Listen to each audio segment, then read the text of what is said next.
Hello everyone, hope so you all are doing well and staying safe. So guys, आप सभी के बहुत ज़्यादा कमेंट्स आ रहे थे कि दी जल्दी से हमारे हिस्ट्री माइनर के चैप्टर्स पढ़ा दीजिए बिकॉज हमारे एग्जाम्स आ रहे हैं। सो गाइस, मैं आपको एक प्रॉमिस करना चाहती हूँ कि अगर आप मेरी वीडियोस को पूरा कंप्लीट देख रहे हैं, अच्छे से चीज़ों को समझ रहे हैं, तो आपको ज़रूर अच्छे ग्रेड मिलेंगे एंड आई प्रॉमिस आप बहुत अच्छा स्कोर करोगे अपने सेमेस्टर 1 में। बट अगर आप वीडियो को अच्छे से नहीं देख रहे हैं, चीज़ों को फास्ट कर रहे हैं या फिर एक बार देखकर छोड़ रहे हैं, तो शायद आपको चीज़ें ना समझ आए।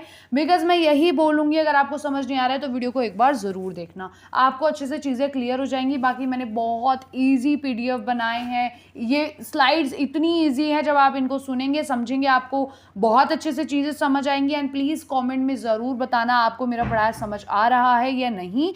अगर नहीं आ रहा है तो वो भी बताना, आ रहा है तो वो भी बताना ज़रूर, ताकि मैं जो है देख सकूं कि बच्चे को मेरे पढ़ाया समझ आ रहा है एंड मैं आप सभी से मोटिवेट होकर और वीडियोस लेकर आ सकूं।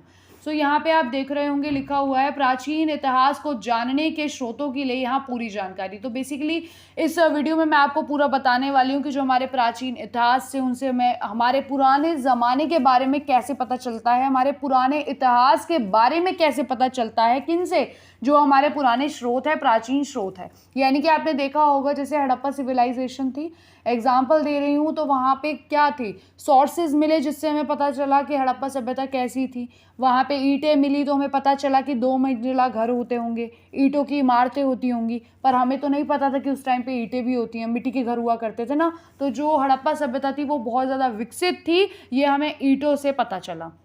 उसके बाद आपने देखा होगा हड़प्पा सभ्यता में मनके वगैरह मिले थे, ठीक है। तो उनसे क्या पता चला कि वो जो लोग थे वो क्या कर रहे थे, ज्वेलरीज वगैरह बनाया करते थे। ये हमें कैसे पता चला, जो सोर्सेज मिले उन्हीं से तो पता चला। तो ऐसे ही आज इस वीडियो में हम उन सोर्सेज के बारे में बात करेंगे जिनसे आज हम हमारे इतिहास को जान पा रहे हैं।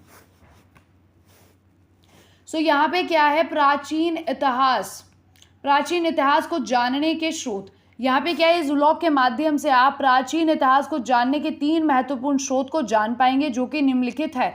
यहाँ पे आप क्या देखेंगे, हम 3 जो बेसिकली महत्वपूर्ण स्रोत है उनके बारे में बात करेंगे। सोर्सेज ऑफ एशियंट इंडिया, यानी कि जो प्राचीन भारत के महत्वपूर्ण स्रोत है उनके बारे में हम बात करने वाले हैं। और यहाँ पे जो भी स्रोत है उनको कैटेगराइज किया गया है 3 पार्ट्स में। लाइक सबसे पहले हमारा है पुरातात्विक काल, जिसमें अभी हम आगे वीडियो में जानेंगे पुरातात्विक स्रोत क्या होते हैं।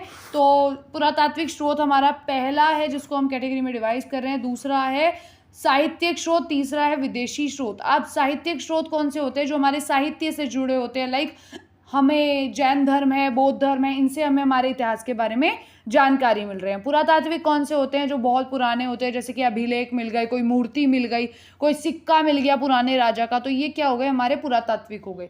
विदेशी स्रोत कौन से होते हैं, जैसे कि कोई विदेश का व्यापारी आया या कोई भी व्यक्ति जो विदेश का था वो आया, उसने बुक लिखी, भारत घूमा, तो उसने अपनी चीज़ें लिखी और उसमें बताया कि भारत के बारे में। तो उससे भी हमें क्या पता चलता है, भारत के इतिहास के बारे में पता चलता है। तो नंबर वाइज हम इन तीनों चीज़ों को डिस्कस करेंगे कि हमारे पुरातात्विक स्रोत क्या है, साहित्यिक स्रोत क्या है, विदेशी से कौन कौन लोग आए विदेश से और उन्होंने अपनी पुस्तक में क्या चीज़ें लिखी हैं। सबसे पहले मैं आपको एक पिक्चर दिखाने वाली हूँ यहाँ पे, तो वो भी अभी हम आगे देखेंगे। सबसे पहले हम जान लेते हैं पुरातात्विक स्रोत क्या होते हैं। सो यहाँ पे पुरातात्विक स्रोत होते हैं जो प्राचीन भारतीय इतिहास में पुरातात्विक स्रोतों का महत्वपूर्ण योगदान है। यानी कि जो पुरातात्विक स्रोत है, यानी कि जो पुरानी चीज़ें हैं जो ऐसे ही मिली है खुदाई वगैरह के दौरान, वो बहुत ही महत्वपूर्ण है इतिहास को जानने के लिए। उनसे हमें बहुत जानकारी मिली है अपने इतिहास के बारे में। जैसे कि यहाँ पे पुरातात्विक स्रोतों में मुख्य रूप से अभिलेख, सिक्के, स्मारक, भवन, मूर्तियाँ तथा चित्रकलाएँ आदि आते हैं। यानी कि जब जैसे कि पुराने टाइम में किसी राजा ने सिक्के छपवाए होंगे, तो हमें उससे क्या पता चला होगा कि सिक्के पे राजा की चित्र होगा या नाम होगा या फिर वो टाइम पीरियड होगा, तो हमें पता चलेगा ना कि ये उस टाइम पीरियड के सिक्के हैं। उसके बाद अगर सोने के सिक्के हैं तो हमें ये लगेगा कि राजा की आर्थिक स्थिति बहुत अच्छी होगी, तभी सोने के सिक्के उन्होंने छपवाए, ठीक है। अभिलेखों पर जैसे अशोक का धम्म था, आपने 12th में पढ़ा होगा, तो हमें अभिलेखों से भी चीज़ें समझ आती हैं कि भाई ये उस टाइम पीरियड की है, पुरानी है। हालांकि ये चीज़ भी है कि हमें पुरानी चीज़ों के बारे में अच्छे से नहीं पता, अभिलेख पढ़े नहीं जा सके, कुछ चित्रात्मक थे, कुछ चिन्हों के साइंस के थ्रू थे, तो हमें समझ नहीं आए, राइट। जैसे कि कुछ सिंबल्स में थे। अब यहाँ पे है भवन। पुराने ज़माने का कोई मंदिर मिला हो, कोई स्तूप मिला हो, स्मारक मिला हो, उससे क्या पता चलता है कि भाई ये बहुत पुराने टाइम की चीज़ें हैं। तो इनसे हमें भारत के इतिहास को जानने में बहुत ज़्यादा जो है मदद मिलती है। अभी हम बात करने वाले हैं अभिलेख के बारे में। अभिलेख क्या होते हैं? वैसे आपने 12th में पढ़ा होगा, बट यहाँ भी मैं तुम्हें थोड़ा सा मोटा मोटा बता देती हूँ ताकि आपको कोई प्रॉब्लम ना हो। सबसे पहले इस पिक्चर को देखें और आपको क्या समझ आ रहा है इस पिक्चर से वो ज़रूर बताएं। सो देखो, ये एक पत्थर है और पत्थर पर उत्कीर्ण करके कुछ चीज़ें लिखी गई हैं, आपको कुछ चिन्ह नज़र आ रहे होंगे, राइट। तो ये सब क्या है? ये वो चीज़ें हैं जो पुराने टाइम के राजाओं ने लिखवाई, संदेश के रूप में, उपदेश के रूप में, लोगों को पालन करने के लिए, या फिर कुछ ऐसी चीज़ें जो लोगों ने, आम लोगों ने लिखी। ठीक है, तो ये सारे पुराने ज़माने की ही चीज़ें हैं। और अगर आप हिस्ट्री म्यूज़ियम जो है विज़िट करेंगे तो आपको ये सारी चीज़ें बिल्कुल हार्ड कॉपी जो इनकी है आपको देखने को मिलेगी वहाँ पर। ठीक है, यहाँ पे देखो ये मिट्टी है, मिट्टी के बने हुए हैं ये, ठीक है, पत्थर, और इन पे क्या है, चीज़ें लिखी गई है। और आप देख रहे होगे यहाँ पे चिन्ह बने हुए हैं, जैसे ये गोल गोल बना है ना। तो ये सारे चिन्हों पर लिखी हुई चीज़ें हैं और अभिलेख वही होते हैं जो किसी ठोस सतह पर उत्कीर्ण करके कोई चीज़ लिखी जाती है, राइट। अब यहाँ पे अभिलेख के बारे में थोड़ा सा पढ़ती हूँ और आपको समझाती हूँ। भारतीय इतिहास में अभिलेखों को सबसे महत्वपूर्ण माना जाता है, यानी कि जो भारत का इतिहास है, जैसे उसमें पुरातात्विक स्रोत बहुत महत्वपूर्ण है, तो उन्हीं में ही से ही एक अभिलेख भी है जो पुरातात्विक स्रोत है, और इसकी भूमिका भी बहुत ही ज़्यादा है हमारे इतिहास में। प्राचीन काल में राजा तथा अन्य शासकों द्वारा पाषाणों, शिलाओं, स्तंभों तथा ताम्र पत्रों एवं दीवारों पर उत्कीर्ण किए गए पाठन सामग्री को अभिलेख कहा जाता है। अब जिसको नहीं पता अभिलेख क्या होता है, यहाँ से आपको पता चल गया होगा। एंड मैं एक और चीज़ बोलूँगी, जैसे कि अभी मैंने एग्जांपल दिया कि किसी पुराने टाइम के राजा ने दीवारों पर लिखवाया होगा नाम, है ना, उत्कीर्ण करवाया होगा कि, या फिर कोई उपदेश दिया होगा, तो ये सभी अभिलेखों पर ही छापे जाते थे। कोई दीवार होती है उस पर उत्कीर्ण करके उपदेश लिखवा दिए, तो वो सब क्या थे, अभिलेख थे। और कुछ अभिलेख हैं पुराने टाइम के जो संरक्षित है कहाँ पर, हिस्ट्री म्यूजियम में। अब यहाँ पे यह आमतौर पर आदेशों का प्रसार, मैंने बताया अभी राजा क्या करते थे, लोगों को आदेश देते थे, नियम बताते थे जिनको उन्हें पालन करना है, तो वही सब उत्कीर्ण कराए जाते थे। किस पर, अभिलेखों पर। सो यहाँ पे आदेशों का प्रसार करने के लिए किया जाता था ताकि लोग उन्हें देख सके, पालन कर सके। इन अभिलेखों को अलग अलग भाषाओं में लिखा जाता था, जिसमें से प्रमुख भाषाएं पाली, संस्कृत और प्राकृतिक थी। तो गाइज ये चीज़ आप ध्यान रखना, जब आप अपना आंसर लिखेंगे तो आपको ये चीज़ मेंशन करनी है कि जो अभिलेख की सबसे ज़्यादा भाषाएं मिली है वो पाली, संस्कृत और प्राकृतिक भाषा रही है, प्राकृत भाषा रही है। अब यहाँ पे हम प्राचीन सिक्कों के बारे में बात करने वाले हैं कि जो प्राचीन समय था उसमें जो सिक्के थे उनकी क्या भूमिका थी, कैसे राजाओं की आर्थिक स्थिति के बारे में पता चलता है सिक्कों से। तो यहाँ पे प्राचीन सिक्के बताए गए हैं। क्या है इसमें, प्राचीन सिक्कों ने भी भारतीय इतिहास में महत्वपूर्ण भूमिका निभाई है। यह सिक्के विभिन्न धातुओं जैसे सोना, तांबे, चांदा इत्यादि से बने होते थे, जिसके आधार पर उस समय में किसकी आर्थिक स्थिति का पता चलता था। तो जैसे कि मैंने बताया, एग्जाम्पल दूंगी अभी कुषाण राजा का आपने 12th में पढ़ा होगा। तो इनकी जो सिक्के थे ना, इनके टाइम पीरियड के, वो सोने के सिक्के थे। तो उन सोने के सिक्के से क्या पता चलता है, राजा की आर्थिक स्थिति का पता चलता है कि राजा जो था वो बहुत ही ज़्यादा, उसकी आर्थिक स्थिति अच्छी होगी, तभी उसने सोने के सिक्के जो है छपवाए थे। सिक्कों से क्या पता चलता है, उस समय की आर्थिक स्थिति के बारे में। अब है इसके अलावा इन सिक्कों या मुद्राओं पर बने राजाओं एवं तिथियों से तत्कालीन राजा के बारे में, देवी देवताओं के चित्र से तत्कालीन धर्म, विभिन्न प्रकार के वैद्य यंत्र के चित्र से तत्कालीन कला और संगीत के बारे में पता चलता है। अब लोग कहते हैं कि भाई सिक्कों से क्या ही पता चलेगा, तो सिक्कों से देखो कितनी सारी चीज़ पता चलेगी कि राजा की आर्थिक स्थिति कैसी है। अगर वो अमीर है तो सोने के सिक्के, गरीब है तो तांबे के सिक्के, राइट। अब यहाँ पे एक और चीज़ उन्होंने बताई, देवी देवताओं के चित्र, यानी कि अगर किसी सिक्के पे देवी देवताओं के चित्र थे तो ये पता चलता था कि लोगों की मान्यता उस टाइम धर्म के प्रति कैसी थी। या फिर बहुत सारे राजाओं ने क्या किया था, सिक्के के जो हेड होता है, टेल, 2 पार्ट्स होते हैं ना, तो उनमें से एक पार्ट पे अपना फोटो और एक पे भगवान का, जिसमें वो अपने आप को क्या दर्शाते थे कि हम देव के पुत्र हैं, हम भगवान के पुत्र हैं, और उसके तुल्य अपने आप को माना। सो यहाँ पे क्या है, विभिन्न प्रकार के वैद्य यंत्र के चित्र से तत्कालीन कला और संगीत, यानी कि अगर किसी भी सिक्के पर वैद्य यंत्र छपा हुआ है, बहुत सारे चित्र थे जिनमें लोग वीणा लेकर बैठे थे, सिक्कों पे थे ये चित्र, ठीक है, तो उनसे ये पता चलता है कि लोगों का रुझाव जो था वो संगीत और कला के प्रति भी बहुत था। अब आगे ये मैंने सिक्के लिए किसके हैं, अगर आपने 12th में पढ़ाई करी है इतिहास की तो आपको ज़रूर पता होगा। जैसे कि यहाँ पे है कुषाण राजा के सोने के सिक्के, आप देख रहे होंगे कुषाण राजा का चित्र है और ये सिक्के सोने के। यहाँ अब गाइस हम यहाँ पे बात करने वाले हैं स्मारक और भवन के बारे में कि उस टाइम के स्मारक और भवन कैसे थे। तो यहाँ पे क्या लिखा है, जिस प्रकार से अभिलेखों सिक्कों से प्राचीन इतिहास की जानकारी मिलती है, उसी प्रकार से स्मारक और भवन से भी प्राचीन भारत के सांस्कृतिक व धार्मिक जीवन का पता चलता है। इन स्मारकों में हड़प्पा, मोहनजोदड़ो, नालंदा, कंबोडिया और अंकोर वाट मंदिर, इंडोनेशिया में जावा का बोरोबुदोर मंदिर आदि शामिल है। तो स्मारक एवं भवन से भी बहुत सारी चीज़ें पता चली। पुराने टाइम में देखो, मैं सबसे इजी एग्जांपल लूँ तो सांची का स्तूप सभी बच्चों को पता होगा, ठीक है। जो सांची का जो स्तूप था वो बहुत फेमस था। उस भवन से, उस स्मारक से हमें भारत के इतिहास के बारे में बहुत सारी चीज़ें पता चली। उनका तोरण द्वार पर भी बहुत सारे ऐसे चित्र थे जिन्होंने इतिहास की व्याख्या की, है ना। तो वो भी आप जो है देख सकते हैं। स्मारक एवं भवन से भी हमें भारत के इतिहास के बारे में बहुत कुछ पता चलता है, ये चीज़ें आप देखना। और बहुत सारी जगहों के मंदिर भी यहाँ पे मैंने मेंशन करे, जैसे कंबोडिया का अंकोर वाट मंदिर, ठीक है, कंबोडिया का अंकोर वाट मंदिर है वो जो बहुत फेमस था।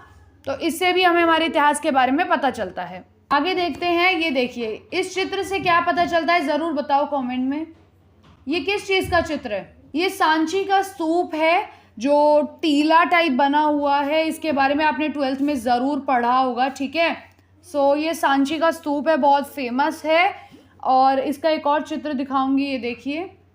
तो ये भी स्मारक है, भवन है जो बहुत फेमस है पुराने टाइम के। तो मैंने आपको चित्र भी दिखा दिए और आप अपने एग्ज़ाम में जब बनाते हैं तो आप चित्र भी बना सकते हैं, आपको अच्छे मार्क्स मिलते हैं, आपका पेज थोड़ा सा कवर हो जाता है और आपका जो पेपर है एग्ज़ाम में जो आप राइट कर रहे हैं आंसर, वो भी बहुत अट्रैक्टिव लगता है। आगे देखते हैं, यहाँ पे चित्रकला या मूर्तियों के बारे में देख लेते हैं। यहाँ पे क्या लिखा हुआ है, भारत में कई धर्मों में चित्रकला या मूर्तियाँ काफ़ी प्रचलन में रही है। तो आपने देखा होगा भारत के प्राचीन समय की अगर हम बात करते हैं तो बहुत सारे देवी देवताओं की मूर्तियाँ मिली है, राइट। अब ये मूर्तियाँ भी देखेंगे आगे, तो काफ़ी प्रचलन में रही है उस टाइम की मूर्तियाँ। प्राचीन काल की चित्रकलाओं से धार्मिक व्यवस्था, संस्कृति एवं कला के बारे में जानकारी प्राप्त होती है। तो इसमें क्या है, जैसे कि अगर हमने देख लिया कि किसी औरत की मूर्ति मिलती है पुराने टाइम में जिसने हाथ में वीणा ले रखी है, ठीक है, जिस औरत ने हाथ में वीणा ले रखी है, अगर उसका हम चित्र देखते हैं तो उससे क्या पता चलता है कि भाई इनका कला जो है, इनका संगीत के प्रति शायद उस टाइम लोगों का रुझाव रहता होगा, या ये कला की देवी या संगीत की देवी होंगी, ठीक है। उसके बाद धार्मिक व्यवस्था और संस्कृति के बारे में पता चलता है कि जैसे कि लोग बनाते थे मूर्तियाँ, तो उनकी धार्मिक व्यवस्था कैसी थी। जैसे कि आपको पता है आज के टाइम पे भी मूर्ति पूजन होता है ना, तो ऐसे ही मूर्तियाँ और चित्र किस तरह के से, उससे भी हमें इतिहास के बारे में पता चलता है।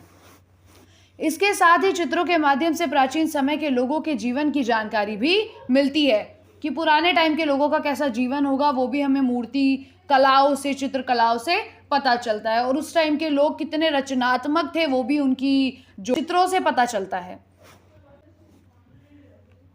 सो गाइज आप देख सकते हो, इस चित्र को देख के आपको क्या पता चल रहा है, कमेंट में ज़रूर बताना। सबसे पहले तो ये पुराने टाइम की मूर्ति है और मैंने जैसे कि आपको पहले भी बताया था, अगर आप हिस्ट्री म्यूजियम एक बार विजिट करोगे तो इन मूर्तियों को आप देख पाओगे वहाँ पे, ठीक है।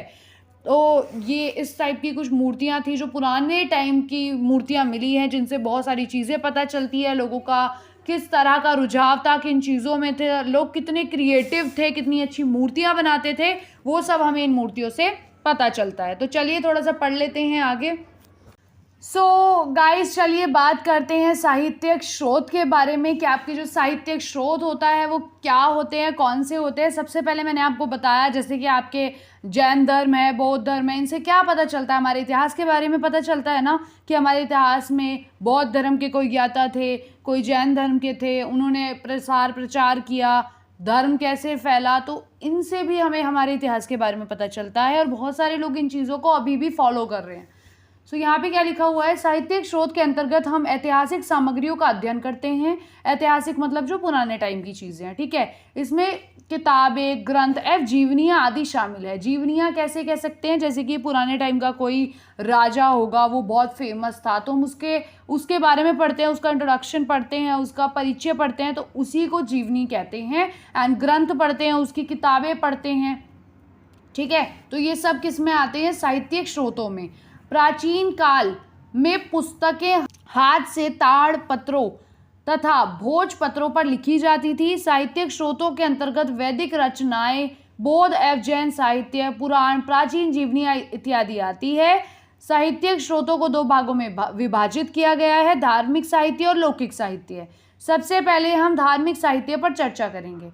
सो गाइज, यहाँ पे आपने देखा होगा इन्होंने क्या बोला है कि यहाँ पे अभी जो साहित्यिक स्रोत है उसको दो भागों में बांटा गया है, एक तो है धार्मिक साहित्य, एक लौकिक साहित्य।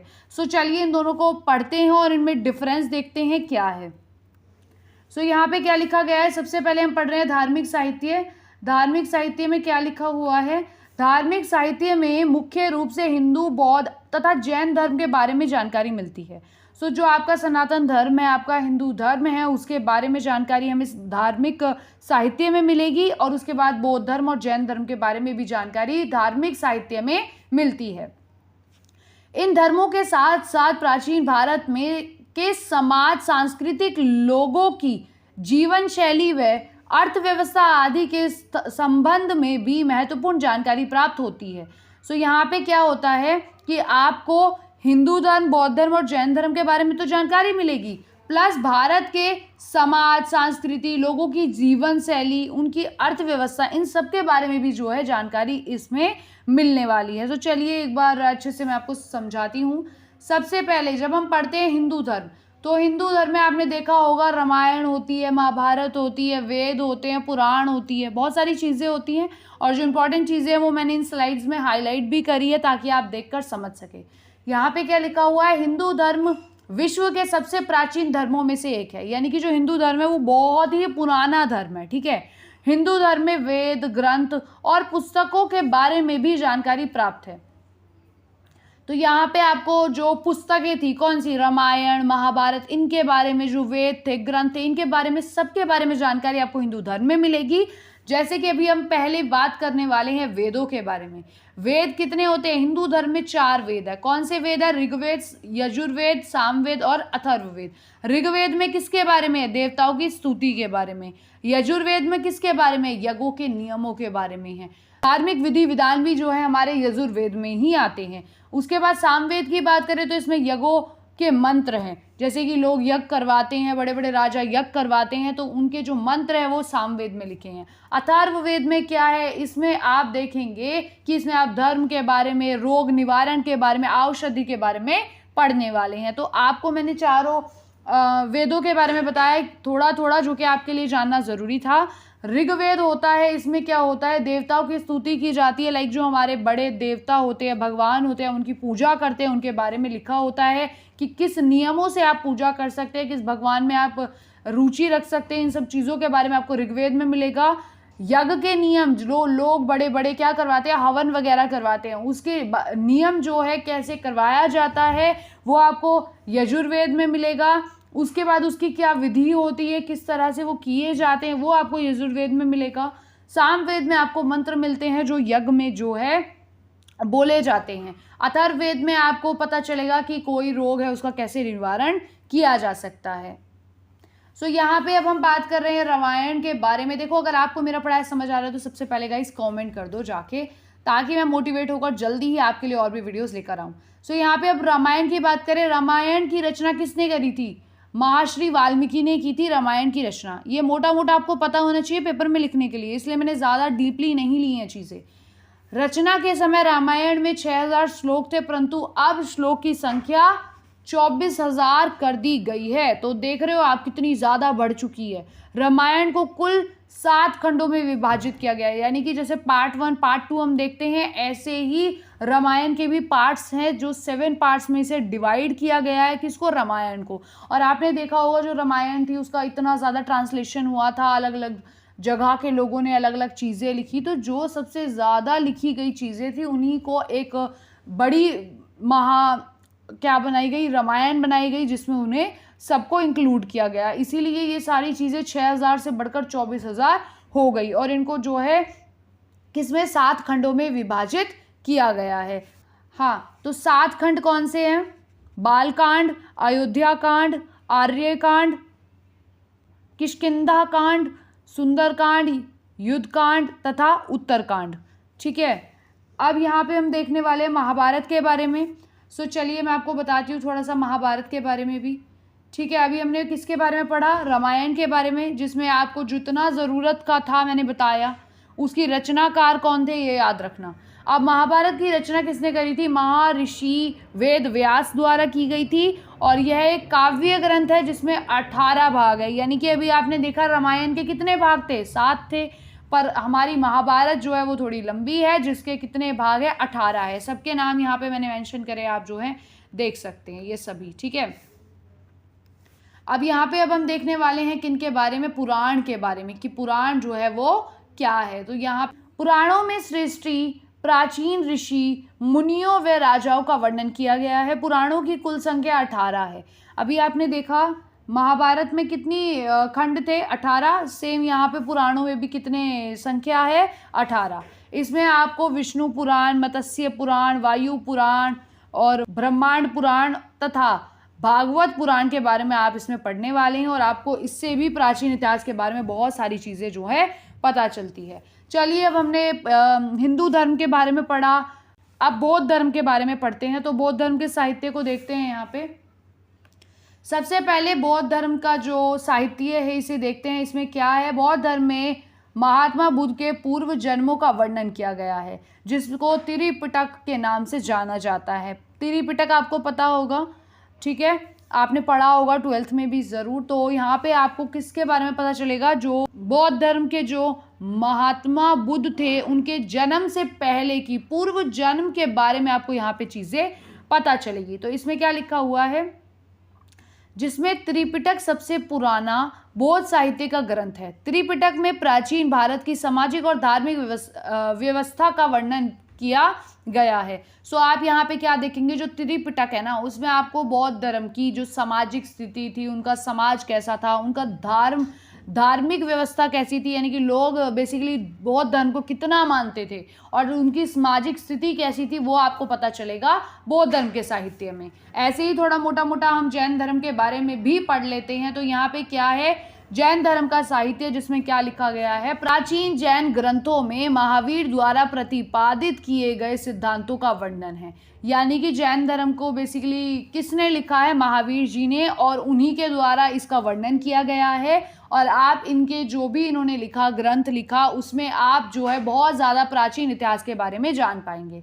जो प्राकृतिक भाषा में, अब ये भी याद रखना, जैन धर्म का जो साहित्य है वो प्राकृतिक भाषा में है। अब है जैन धर्म के साहित्य को 12 अंग, 12 उपांग, 10 प्रतिकिरण और 6 छंद सूत्र में विभाजित किया गया है। तो इन चीज़ों को याद रखना। मैंने बिल्कुल मोटी मोटी चीज़ें ली हैं ताकि आप जो है ज़्यादा इनमें ना घुसो और एग्ज़ाम के टाइम पे जब आपको लिखना हो तो आप इन्हीं चीज़ों को अच्छे से एक्सप्लेन करके लिख सको।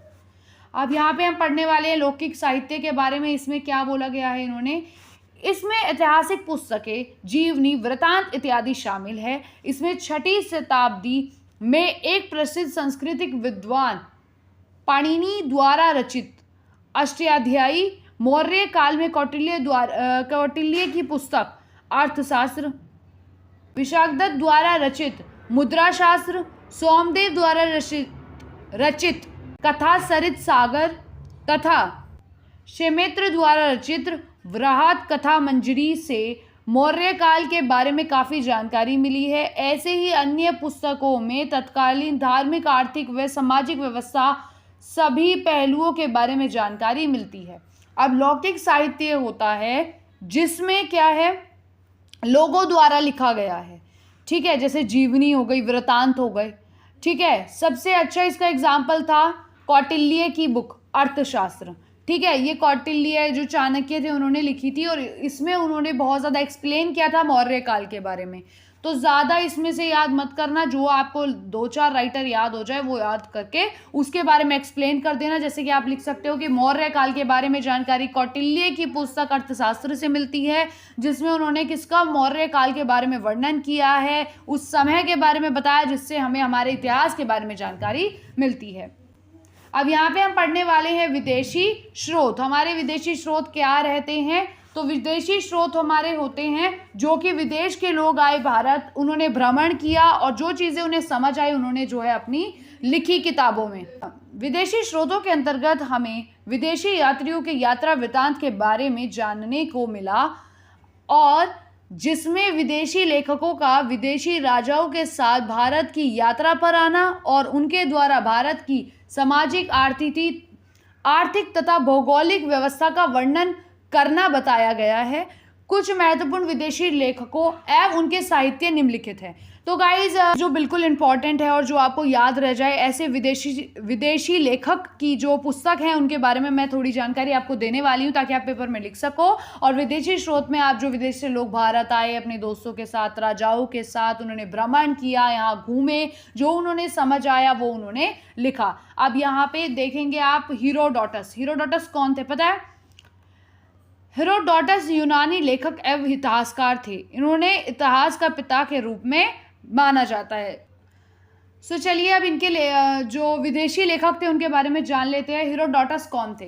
तो यहाँ पे लिखा हुआ है हेरोडोटस यूनानी लेखक एवं इतिहासकार थे जिनको इतिहास के पिता के रूप में जाना जाता है। इन्होंने हिस्टोरिका नामक एक पुस्तक की रचना की थी जिसमें भारत और ईरान के बीच आपसी संबंधों का वर्णन किया है।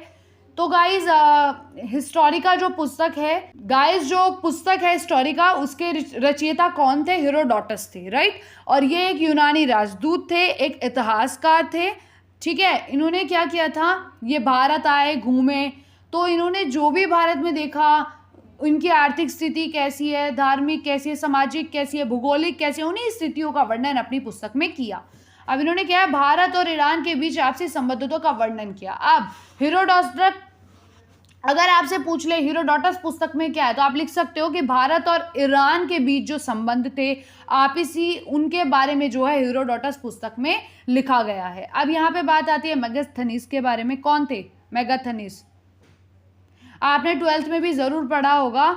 ये देखो, मेगास्थनीज चंद्रगुप्त मौर्य के दरबार में सेल्यूकस निकेटर का राजदूत था। इन्होंने अपनी पुस्तक इंडिका में भारतीय समाज और संस्कृति के बारे में लिखा। अब मेगास्थनीज कौन थे? ये एक सेल्यूकस निकेटर के राजदूत थे, यानी कि सीधी लैंग्वेज में कहूँ तो ये एक राजदूत थे जो कि भारत आए थे, ठीक है। और जो चंद्रगुप्त मौर्य का दरबार था, यानी कि जो मौर्य काल के राजा थे चंद्रगुप्त मौर्य, इनके दरबार के, इनके टाइम पीरियड में जैसी भी इनकी सामाजिक और सांस्कृतिक स्थिति थी उनके बारे में इन्होंने अपनी पुस्तक में लिखा और इनकी पुस्तक का नाम था इंडिका। तो याद रखना, हेरोडोटस की पुस्तक थी हिस्टोरिका और मेगास्थनीज की थी इंडिका।